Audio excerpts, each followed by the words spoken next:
Inner Peace, Better Health. I am your host, Shreya. And today we explore how cosmic rhythm can guide earthly ambition. Our guest, NG Avant, is not only an award winning author and truth teller, but also a moon cycle whisperer. From political hallways to powerful pen strokes, NG turned lunar intention into a life strategy. If you have ever wanted to align your goals with something deeper than deadlines, this is your episode. So, welcome, Angie. I'm honored to have you on my show. Thank you. Thank you so much for having me. And Angie, what first drew you to using the moon cycle as a framework for setting goals? You know, I don't know how I got into moon cycles. I mean, I've always had a low key obsession with the moon ever since I remember being a teenager and being all caught up with the drama of the day and going for a walk and looking up at the moon in whatever phase it was in and just realizing that I am just a speck of dust in the universe, really. And this drama from today, does it really matter, in the grand scheme of things? And so I would use the moon. I didn't know it at the time, but I was using it to ground myself, right? And I've always I just think it's so beautiful. It's just one of nature's gifts, really, the moon. And I started really getting into energy work and intuition and using divination cards, and somewhere in there the moon cycle just naturally became part of my ritual. I think because I was starting to do those those oracle card readings and the tarot card readings, I was really starting to learn more about that. And I didn't realize it at the time, but I was using it as almost a form of introspection. I was looking at what cards were coming out and asking myself, okay, I'm learning the card meaning, right? What and they always talk about like the different colors and what the numbers represent and what the images, what does that mean? So I realized that I was going through a process of kind of self-awareness, of tapping into my subconscious by using what I was looking at as almost like a tool to understand, bringing things up to the surface that maybe I wasn't dealing with on a conscious level. And it just made sense to me to do it in alignment with the moon. So I was doing it during the full moon and the new moon. And then as I started to learn more and more about that and the different energies related to the different phases of the moon, like I created a ritual, like a practice that it involved. I mean, I'm a Virgo sun and moon, and then I'm a Capricorn rising. So I'm very like goal oriented person. So I actually started integrating the moon cycles with my goals, with like, okay, over this next moon cycle, which is basically a month, right? What do I want to accomplish in terms of my goals? And it really helped me with, at the time, I was writing my first novel, so I started using the energy of the moon cycles to help me actually accomplish that, because it can get, when you're doing it kind of on the side, it can be tricky to find time for it, right? So I used the moon's energy to motivate me and to get and to reach the end of that first manuscript. Yes, yes, and it's so fascinating that how ancient rhythms still guide modern dreams when we pause long enough to listen them. And was there a moment where aligning with the moon helped you shift a major decision or outcome?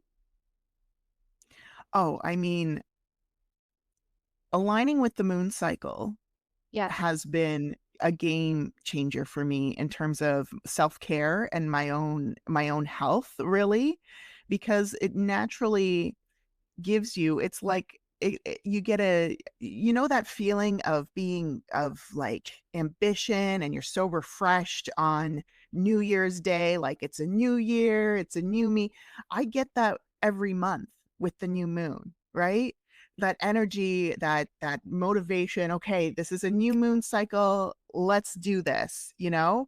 And then also with the full moon, which is all about release, I get that opportunity to kind of like think about, okay, what am I carrying around that I don't need to be carrying around? What can I let go of right now? You know? Um, and so it gives me these opportunities every month to do this, like this self-care of letting go of anything that's gunky that isn't serving me, right? And then also that renewal of energy of, okay, what am I gonna do now, you know? Yes, that's so wonderful. And how do the different phases of the moon reflect different stages of personal development or transformation to you? Well, again, with the new moon, I'm looking at, okay, what do I want to accomplish over this next month? So, typically when I sit down to do my moon ritual, I'm thinking about, okay, what are some things that I'm grateful for, so I can get into that positive, grateful headspace. And then that's when I start thinking, okay, what do I want to manifest in the long term? What's and then what small goals, chunking them out. Okay, this is the life that I want to lead.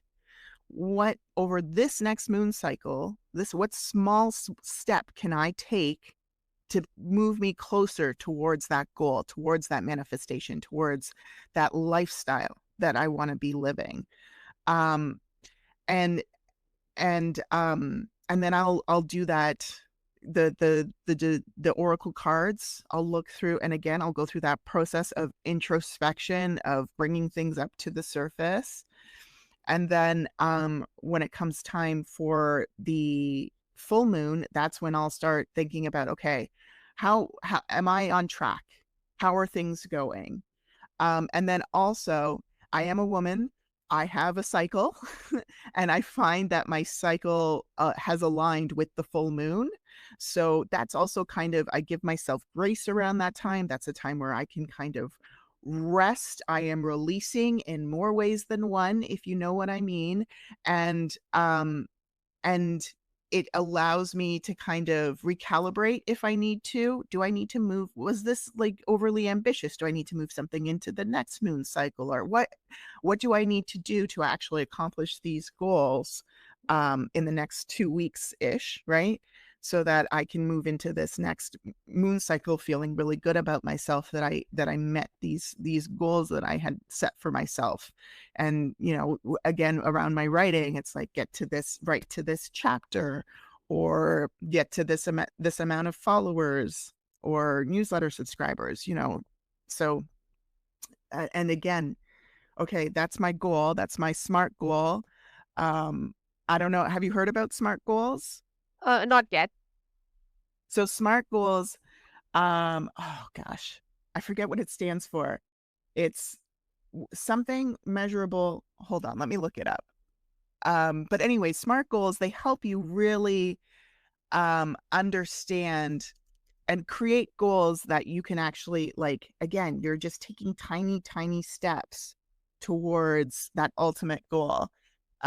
So specific. So I want to reach this chapter, or I want to reach um this amount of followers or newsletter subscribers, whatever, or I want to weigh this much, whatever. It has to be specific, measurable, um, achievable. That's a big one, right? Because if you are setting goals that are hard to obtain, like, you want to challenge yourself, but not to the point where you're never meeting that goal, and so you just kind of give up, right? They have to be achievable, so it keeps you motivated, because it feels good. It feels good when you achieve a goal, or when you check mark something off of a list, right? And then relevant. So again, when I think about relevant, I think about every month I'm checking in on what's the ultimate goals here? Like what am I trying to achieve?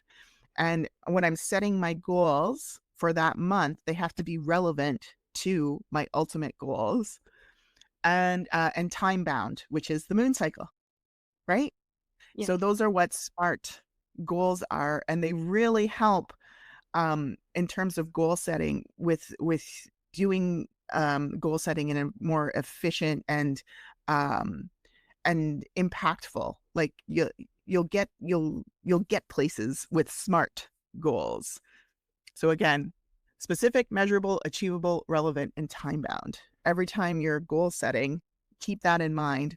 And I came across SMART goals when I was taking a course on leadership or something. And it's been incredible. So I integrate that into my moon cycle process.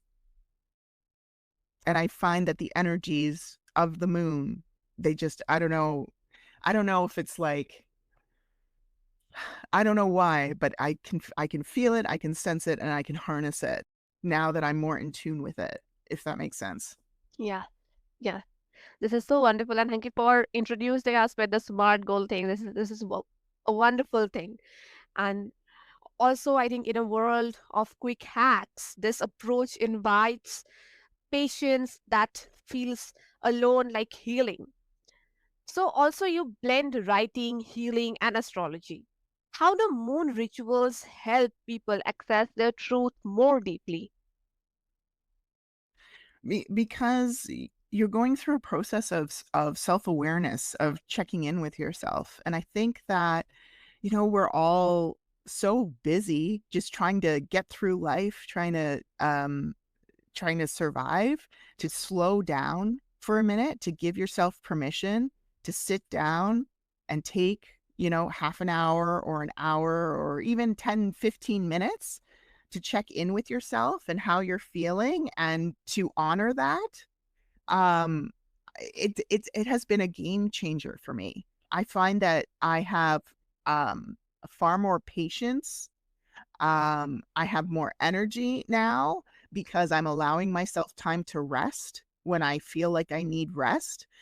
I think part of this culture, there's this hustle culture where you have to be like go go go, but then you go so hard that you burn yourself out, and then you're really like in a bad spot, right? So by taking those little moments to take care of yourself, to listen to your body, to listen to how you're feeling, your emotions, in the long run, you have more resilience in that way. Life is not a sprint. We are running a marathon. So you got to give yourself permission for those rest periods so that you can make it to that finish line. Yeah, that's so beautiful. And also, what is one ritual you personally never skip? My moon rituals, I do them. I do twice a month. I do them every month. No matter what. Even if I'm crazy busy, whatever is happening, I will take the time. Maybe I'll do like a shorter version of it, but I always, always, always, always, always, always, always do that. And then another ritual that I've started, it's a daily ritual, and I use affirmation cards. And what I'll do is I'll pull out my affirmation card deck, and then just I'll start mixing it up, and then if one of them pops out, I'll pull that out and I'll read it out loud, and I just think to myself, "Okay, this is something I need to hear today." And that's something that I've also it's a great way for me to start my day in that mindset with that positive affirmation. Um, and it's again, it's really helped me with I find I'm a lot lighter, I'm happier, I feel more at peace ever since integrating some of these rituals and practices into my life.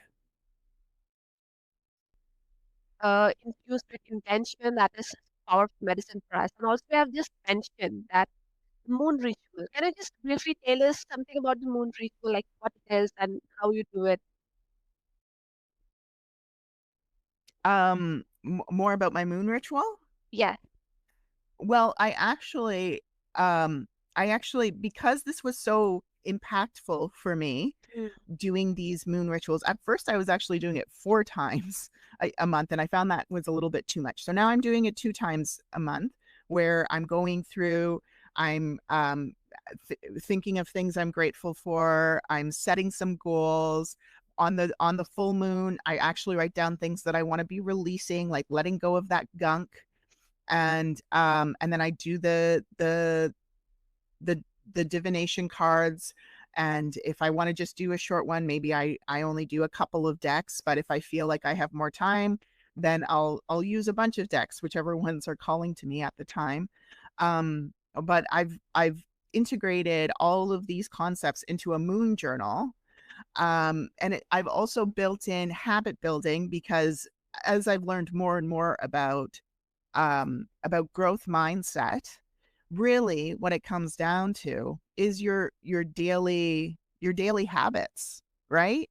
So you starting to build those habits that a person that has the goals that you want to achieve would have. So if you want to, you know, weigh a certain amount or live a healthier lifestyle, then what are the habits that people are doing on a daily? So maybe there's exercise, right?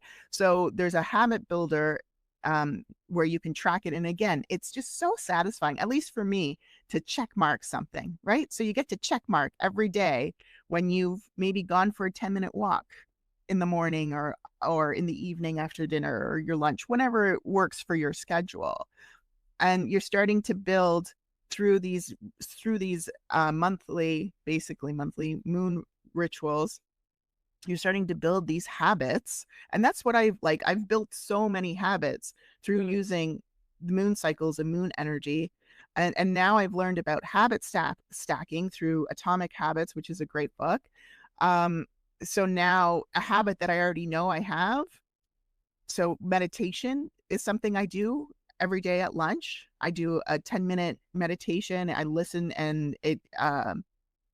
to it, and then I always feel like super refreshed. It's part of my kind of reset at lunchtime. So now I've been doing like a skincare thing at the same time as I know I'm going to be meditating, because I have that habit already. I've stacked another habit on top of it. So this moon journal helps you with like that habit building, creating those routines. And I mean, the moon rituals is a routine in and of itself, right? Yes. Yes. That's Thank you for sharing this with us. And also, is there a way to blend lunar goal setting with traditional productivity tools? Um, yeah, I think so. I mean, I was talking about SMART goals, so that's a more traditional, like, corporate tool. You'll see that when you're in the corporate world, they talk about SMART goals when it comes to projects and stuff like that. But I think you can use it for your own life as well. And the habit tracker, like building that into your rituals, I think is another like day-to-day sort of habit that you can integrate into the moon rituals. And just like the concept of self-care, in general, I think that I view these moon rituals as self-care time. I light candles, I listen to some nice relaxing music, and I really take a moment for myself, which is super, super important. And I think in the hustle culture, it's almost like looked down upon to do that, but it's so important to give yourself time to slow down every once in a while and check in with yourself, so that you can course correct and recognize when things are going really well, or when maybe you're struggling and you need to take a moment, you need to take a beat, and you need to give yourself an opportunity to rest, or reset. And because that's what helps build that resilience, is allowing yourself that ability to rest and getting good sleep. Yes, I absolutely agree with you that self-care is so much needed into this generation also. And also, what is one message or messages do you hope that your daughters carry forward from watching you live this way? um well, I hope that they also learn to that it's okay to take care of yourself. It's okay to set boundaries around your time and your energy. Not everyone, I think, because I have all daughters, and at least in my experience as a woman, we are taught to always, we're serving everyone else. We have to make sure that everyone else is okay. Mm. But as they say, like, you have to, like, when you're on an airplane, you have to put your own gas mask on first before you put it on other people.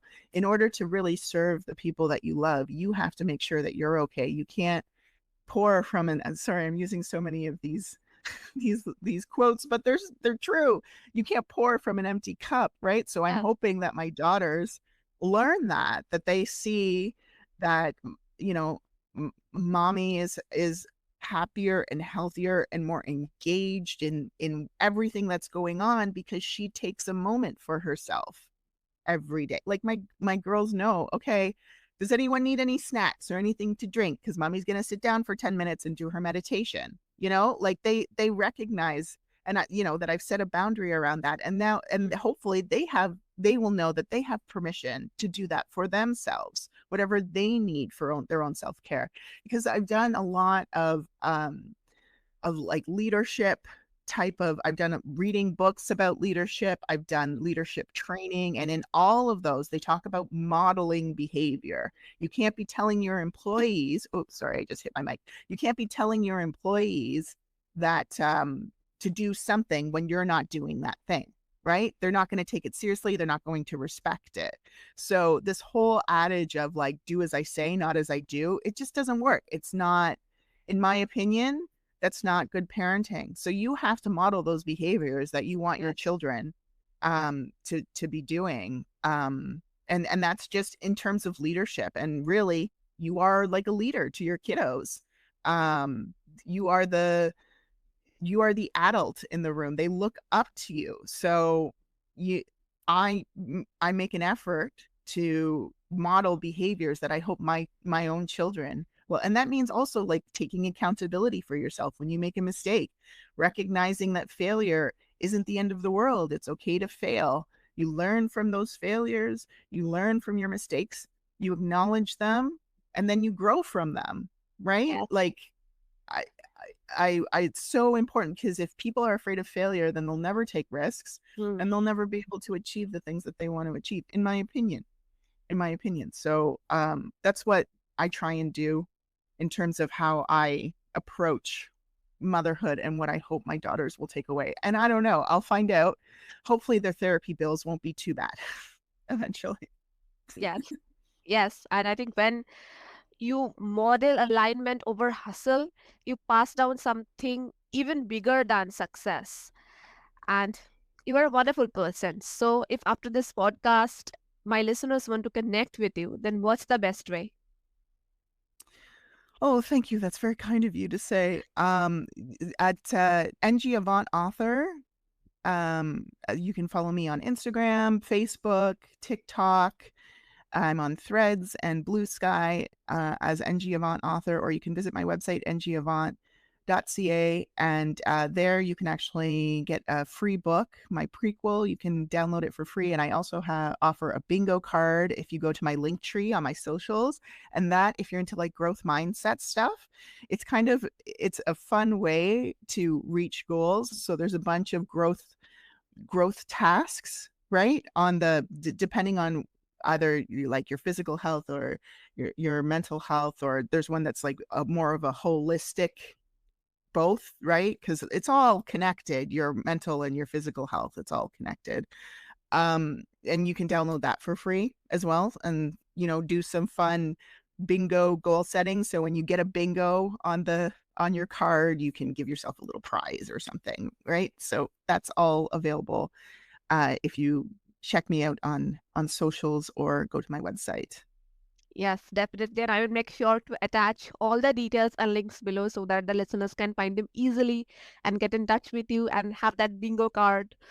And you are a wonderful person. And the way you shared the plethora of your knowledge and all your experience, your stories, this is so, so commendable. And I'm honored to have you on my show. And to my listeners, you don't need to chase the sun. Sometimes it's the moon that lights the way. So thank you, Angie, for showing us how cycles, not spirits, create sustainable transformation. So take a breath, check the moon, and ask yourself, what phase are you in? And what is ready to rise within you?